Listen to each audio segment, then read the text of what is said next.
राष्ट्रसंत सद्गुरू जनार्दन स्वामी मौनिगिरी कृपापात्र शिष्य श्री श्री 1008 महामंडलेश्वर स्वामी शिवगिरी महाराज तसेच कैलासानंद गिरीजी महाराज महेंद्र गिरीजी महाराज यांचं सर्वांचं आत्मबोध आहे। सगळ्यांनी वरती हात जोडून बाबाजींचं स्वागत करायचंय। तसेच बाबाजींच्या पालखीचंही या ठिकाणी पूजन बाबाजींच्या हस्ते होत आहे।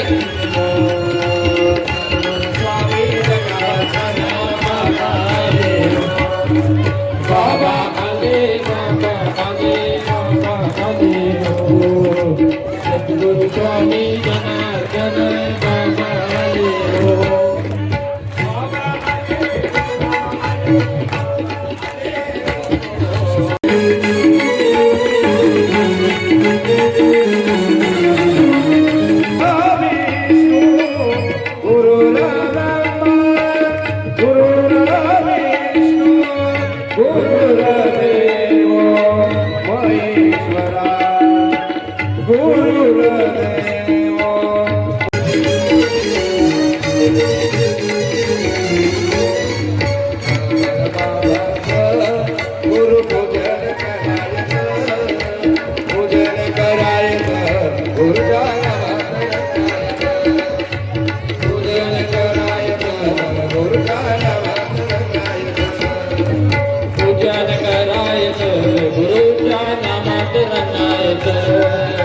पूजन करायचं गुरुच्या नामात रंगायचं।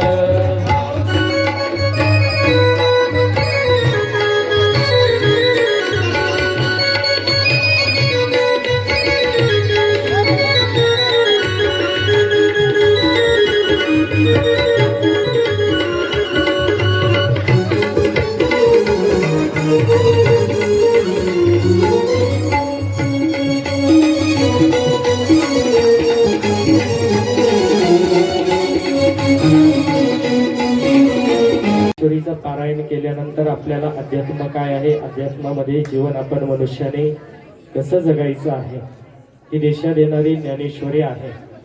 आणि ज्यांच्यामुळे आपण हे सोहळे जे सत्संग ज्यांच्यामुळे आज आपण या ठिकाणी बसून असे सत्संग करत आहे, ज्यांच्यामुळे मंदिरावरती कळस आहे, ज्यांच्यामुळे आपण कपाळाला गंध लावू शकतो, ज्यांच्यामुळे आपल्या माता भगिनींची इज्जत सुरक्षित आहे, डोक्यावरती पदर आहे आणि आपल्या डोक्यावरती टोपी आहे, अशा राजा शिवछत्रपतींमुळे आपण या ठिकाणी बसलेलो आहोत। कारण जर राजे नसते तर आपण या ठिकाणी असं बसू शकलो असतो का? नाही। म्हणून आपल्या हिंदू धर्माचं आराध्य दैवत राजांचं कुठेही मंदिर नाही, परंतु प्रत्येकाच्या मनामध्ये प्रत्येकाच्या हृदयामध्ये आणि फक्त एकच छत्रपती शिवाजी महाराज की त्यानंतर ज्याच्या तोंडावरती जय येतो तो खरा मराठा। आणि अशा या अवघ्या महाराष्ट्राला 16व्या वर्षी राजांनी स्वराज्याची शपथ घेतली आणि अवघ्या महाराष्ट्र आपला जो जगाच्या तख्तावरती राजांनी पोहोचवलेला आहे। असे छत्रपती शिवाजी महाराजांच्या जयंती निमित्ताने या ठिकाणी हडस पिंपळगावने सुंदर असं सप्ताहाचं नियोजन केलेलं आहे। आणि दरवर्षी राष्ट्रसंत सद्गुरू जनार्दन स्वामी गुरुमाऊलीचे कृपापात्र शिष्य अनंत विभूषित श्री श्री 1008 महामंडलेश्वर स्वामी शिवगिरीजी महाराज व सर्व साधू संतांना आपण सर्व मोठ्या आनंदाने या ठिकाणी बोलवतात आणि वर्षभर सर्व ग्रामस्थ सर्व भक्त मंडळ बाबांची संतांची या ठिकाणी आतुरतेने वाट बघत असतात। ज्याप्रमाणे चातक पक्षी ही पावसाची वाट बघत असतो, ज्यावेळेस पाऊस होतो त्यावेळेस चातक पक्षाची तहान भूक भागते। अशीच ही हडस पिंपळगावची जी नगरी आहे भाग्यवान आहे आणि पुण्यवानही आहे, कारण साधू संतांचा तुम्हाला आशीर्वाद आहे। आणि नवे नवे तर साक्षात तुमच्या गावाने एक हिरा रत्न या बाबाजींच्या कार्यासाठी दिलेला आहे, म्हणून तुम्हाला धन्यवाद आहे। आणि सर्व उपस्थित सर्व साधू संतांच्या चरणी प्रार्थना। त्याचप्रमाणे आपण सर्वजण मोठ्या आनंदाने मोठ्या उत्साहाने या ठिकाणी बसलेले आहात, ज्यांच्या आतुरतेने गेल्या वर्षभर आपण आतुरतेने वाट बघत असतो. असे परमपूजनीय श्री श्री 1008 महामंडलेश्वर स्वामी शिवगिरीजी बाबा यांना विनंती करूया की आपल्या अमृतवाणीमधनं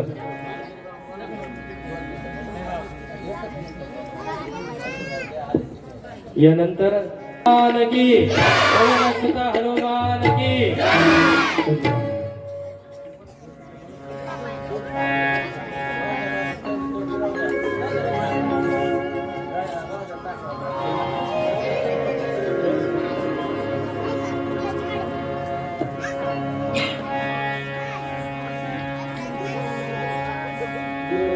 गुरु विष्णू गुरुदेव महेश्वरा गुरु साक्षात परब्रह्म तस्मै श्री गुरुवे नमः. गुरुर्ब्रह्मा गुरुर्विष्णू गुरुदेव जनीश्वरा गुरु साक्षात जनार्दन स्वामी तस्मै श्री ओम जनार्दनाय नमः. गीता भागवत करीती श्रवण अखंड चिंतन विठोबाचे. या ठिकाणी जीवनाची व्यथा निवारण होण्यासाठी भागवताची कथा श्री हरी महाराज यांच्या मुखकमलाद्वारे आज कितवा दिवस आहे? 5वा दिवस. की ज्या भागवतामध्ये मरणाची तयारी करायची सांगितली. आपण प्रत्येक जण चांगलं जगायचं कसं असं प्रयत्न करतो, मात्र भागवत असं आहे की आपल्याला मरावं कसं लागणार आहे, मरायची तयारी आपल्याला प्रत्येकाला करायची. आणि त्या मरणाची तयारी कशी करावी हे सांगण्यासाठी या ठिकाणी आपल्याच गावातलं पुत्ररत्न स्वामी शिवगिरीजी महाराज आज या 5व्या दिवसाच्या सेवेला या ठिकाणी हजर आहेत. भाग्यवंतांनो, गीता भागवत करीत श्रवण अखंड चिंतन विठोबाचे. भागवत ग्रंथ असा आहे की भागवतामध्ये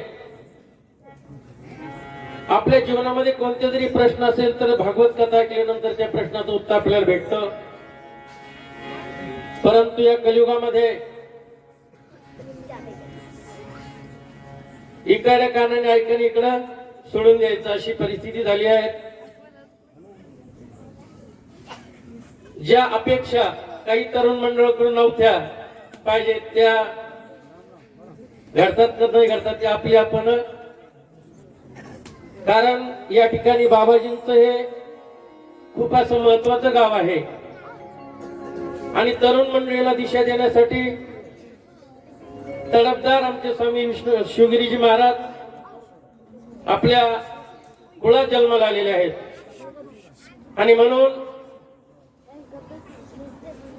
पावन ते देश पवित्र ते कुळ पावन तो देश ते हरीचे दास जन्म घेती. अशा सुपुत्रांनी जन्म या नगरीमध्ये घेतला. म्हणून त्यांच्या जगण्याला, त्यांच्या प्रचाराला, त्यांच्या कार्याला साधन असं प्रत्येक तरुण मंडळीने आपण काय झालं पाहिजे, वागलं पाहिजे. म्हणून सगळ्यांच्या पायी हा माझा, म्हणजे तुम्ही वाईट वागता असं म्हणायचं नाही. आपाप ओळखून घ्यावे विवेकानंदे त्याच्या सवे. कारण आपण जन्माला आलो कशासाठी, जायचं कुठं आणि करायचं काय.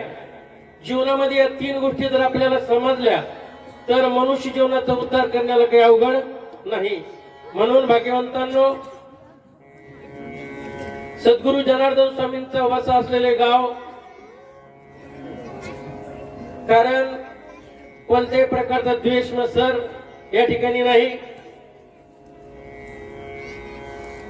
काही मनामध्ये विकल्प येत असतो, परंतु ते सुद्धा काढून टाकायचा.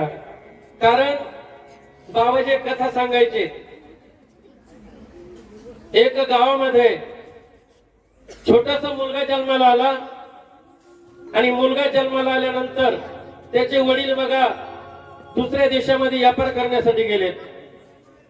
व्यापार करण्यासाठी गेलेत आणि गेल्यानंतर बघा 20 वर्षांनी त्या मुलांनी आपल्या वडिलांचा पत्ता घेतला, फोटो घेतला आणि त्या 20 वर्षांनी तो मुलगा मोठा झाल्यानंतर वडिलाला शोधण्यासाठी निघाला.